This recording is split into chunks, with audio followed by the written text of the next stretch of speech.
Learning Outcome 2-1, Convolution of two discrete time signals.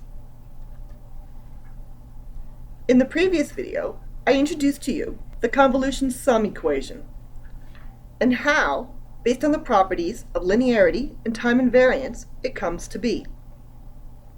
In this video, we're going to go through the mechanics of how to use the convolution sum directly and not indirectly through linearity and time invariance properties.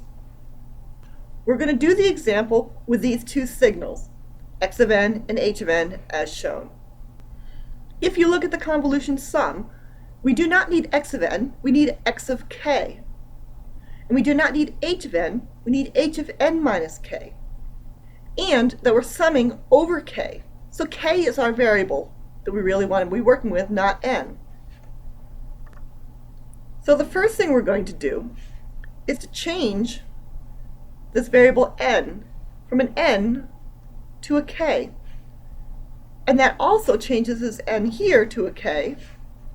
We're going to change our h also to be a function of k, which again just involves changing our n to a k, n to a k. Our equations likewise, the n's get replaced by k's. The next thing we want to look at is what is h of n minus k, because we don't just want h of k, we want h of n minus k. So notice k is negated, our argument is negated, which will do a flipping, and then we have a shift by a value of n. So think what that's going to be. Take this equation, replace your n with an n minus k, and solve the equation, and see what you come up with when we change our variable from n to k, and our argument from n to n minus k.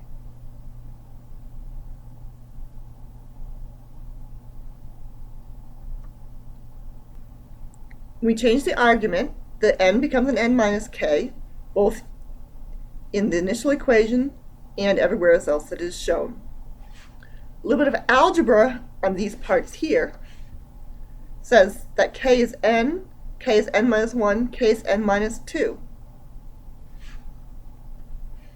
That means that with the point which we had at 0 previously, with an amplitude of 1, is now going to be at a k value of n. The point that was at positive 1 prior is now at a k value of n minus 1. The point that was a value of 2 earlier is now at a k value of n minus 2.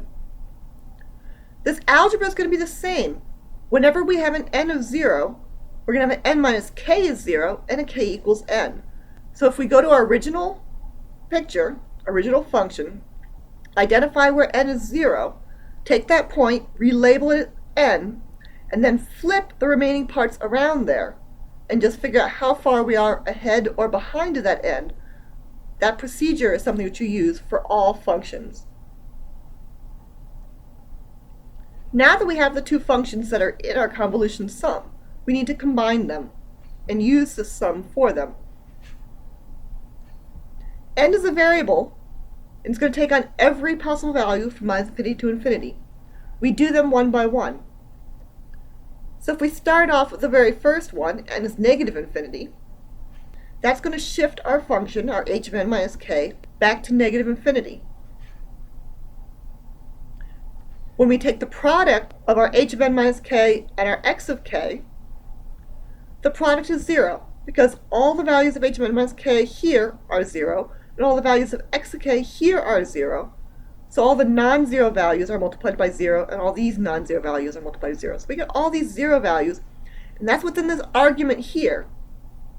We now need to take that argument, take all these amplitudes, and add them across all the values of k. That's 0 plus 0 plus 0 plus 0, and that adds up to 0. So when n is negative infinity, our output is 0. Now move to the next point. This is very, very similar. The product of those two functions is again all zeros. And so at time n equals negative infinity plus 1, we have 0. Repeat this procedure over and over again, and eventually it starts being interesting when these two have non-zero values that overlap. We no longer have just zeros overlapping non-zero, zeros overlapping non-zero. We have a non-zero overlapping a non-zero. At that same value of k, we have two non-zero values. I'm coloring it in blue so you can follow that point a little bit easier in the remainder of the calculations. And the product of 1 and 2 is 2. The product everywhere else is still 0. Going back to our summation, we're going to have 0 plus 0 plus 2 plus 0 plus 0 plus 0, which is 2. So when n is 0, our y of n is 2. Move to the next value of n. Notice how I just moved a little further over. Take the product. 0 times 0 is 0. 0 times negative 1 is 0. Negative 1 times 2 is negative 2. 1 times 1 is 1. 0 times 0 is 0. Our product is therefore 0, 0, negative 2, 1, 0, 0. Adding those up, when n is 1, which is with this level of overlap, y of n is negative 1. When n is 2, what do you get now for the product? Draw it in your notes. Pause the video. You should get this product, and now when we add up those values, we get negative 3. When n is 3, now what does our product look like? That's our product. What does all those values add to? Negative 1. When n is 4, now what is our product? Now the product is all zeros, because all the non-zero values no longer overlap. Everything someplace is multiplied by a 0. We add that up, we get a 0, and if we were to continue this for all the remaining n greater than 4, we will continue to get zeros, because the remaining values here are all 0. Now let's take all those results and combine them. For these functions, when n was less than 0, we had 0. When n was 0, we came up with 2. When n was 1, we had negative 1. When n was 2, we had negative 3. When n was 3, we had negative 1. And for all the remaining points, 4 and beyond, we had 0. Graph that function. This is what it looks like.